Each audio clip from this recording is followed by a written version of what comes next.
নমস্কার বন্ধুরা, আমি আজকে রান্না করব আলু বেগুন দিয়ে মোরলা মাছের চচ্চড়ি। তার জন্য আমি নিয়ে নিয়েছি 300 গ্রাম মোরলা মাছ, দুটো ছোট কালো বেগুন আর একটা আলু। তো আলু বেগুনটা আমি একদম ছোট ছোট করে কেটে নিয়েছি, আর দুটো পেঁয়াজ কুচি, 4টে লঙ্কা চেরা। তো চলুন আমি কিভাবে রান্নাটা করি আপনারা দেখতে থাকুন। তো একটা পাত্রে আমি প্রথমে বেগুনগুলো নিয়ে নেব।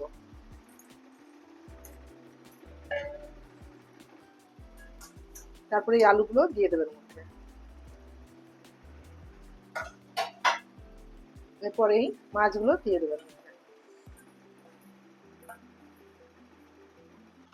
এই কুচিয়ে রাখা পেঁয়াজগুলোর মধ্যে দিয়ে দেবো।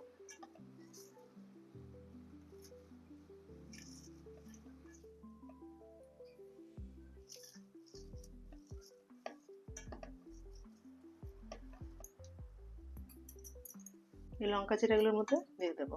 এরপর এর মধ্যে আমি স্বাদ মতো নুন দিয়ে দেবো।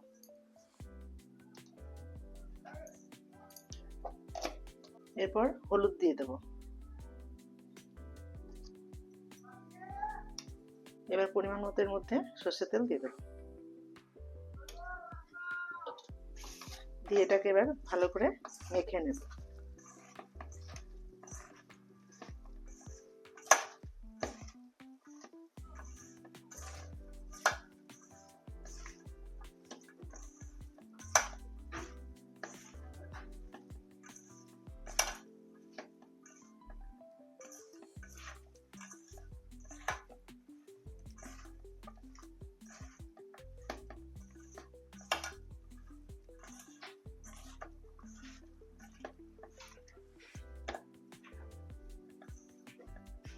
দিয়ে একটু জল দিয়ে এর মধ্যে হাতটা আমি ধুয়ে দিয়ে দেবো। জলটা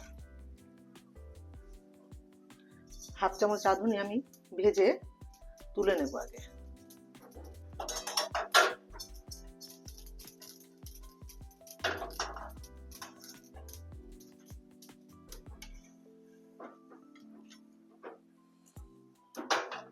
কড়াইতে পরিমাণ মতো তেল দিয়ে দেবো। দিয়ে দুটো শুকনো লঙ্কা দিয়ে দেবো এর মধ্যে।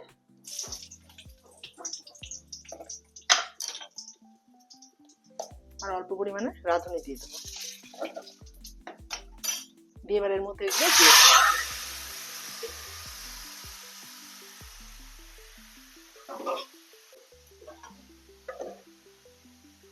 দিয়ে আমি এটাকে ঢাকা দিয়ে রাখবো আর গ্যাসটাকে সিম করে দেবো। ঢাকনাটা এবার খুলে দেব। জল উঠেছে, এই জলগুলোকে শুকাতে হবে। এবার এই ভেজে রাখা রাঁধুনিটা আমি শিলনোড়াতে বেটে নেব।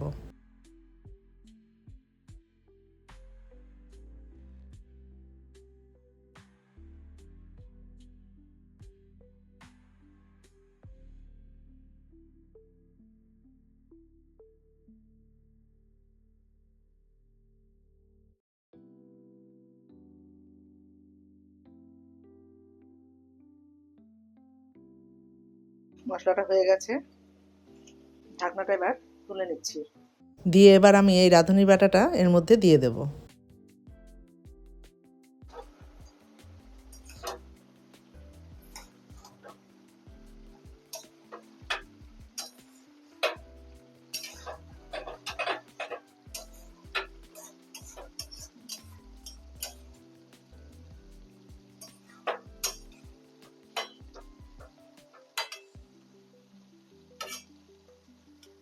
দিয়ে এর মধ্যে আমি একটু ধনেপাতা কুচি দিয়ে দেব।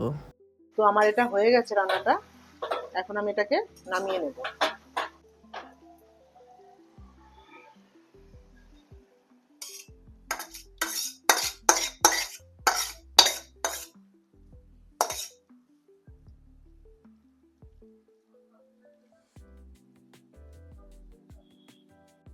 তো বন্ধুরা, এই ছিল আজকে আমার রান্না আলু বেগুন দিয়ে মোরলা মাছের চচ্চড়ি।